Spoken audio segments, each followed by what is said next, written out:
Here we are again talking about characteristics of life.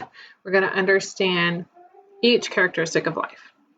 So an organism is an individual living thing. Organisms have characteristics that make them different from the non-living world, like a rock. Characteristics of life are organization, energy use or metabolism, growth and development, reproduction, response to environment, known as homeostasis, and adaptation.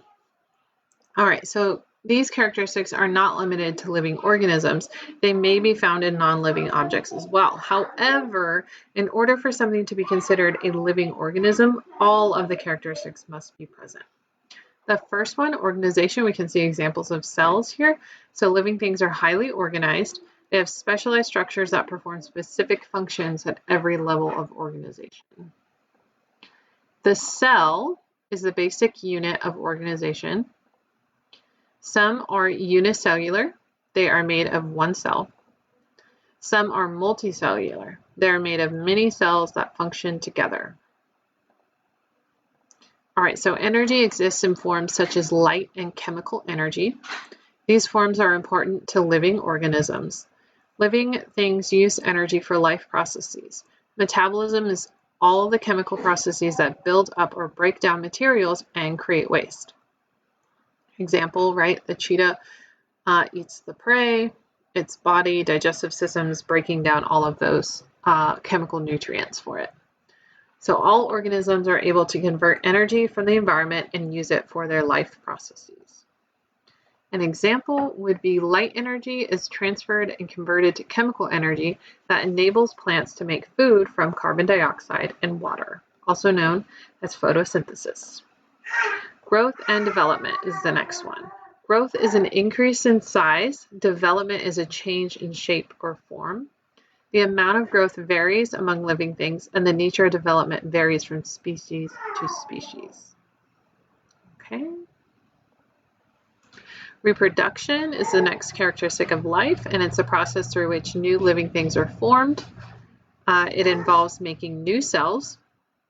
And what would happen without reproduction of new cells?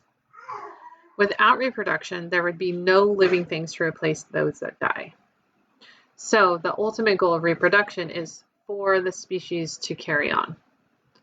So one cell becoming two, or a mixture of DNA would be another example. Reproduction is necessary for the survival of a species, and it can result in an exact duplicate of the parent, which we call asexual reproduction, or in duplication with genetic variation, a mixing of genes known as sexual reproduction. Homeostasis is responding to stimulation, and it is shared by all living things. Okay. So this plant is responding to the stimulation of light, trying to reach the light there through the window. So growth, migration, movement, and hibernation are a few examples of how living things respond to their environment to maintain homeostasis, or a constant internal condition like body temperature or water balance. Adaptation is another characteristic. It's a way for an entire population of organisms to respond to long-term changes in their surroundings. Here's an example where the beaks of birds change depending on their food source. That is a response to their environment. So let's think, can one organism change its traits during its lifetime? No, adaptations are passed from generation to generation. Generally, just one individual does not develop new traits during its lifetime. Each species has unique adaptations that enable it to survive in its particular environment.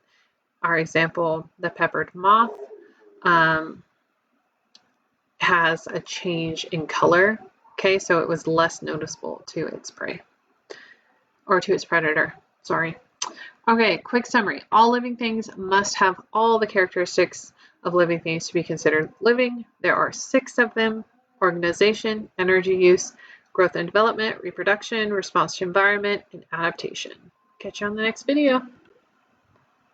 Thanks for watching.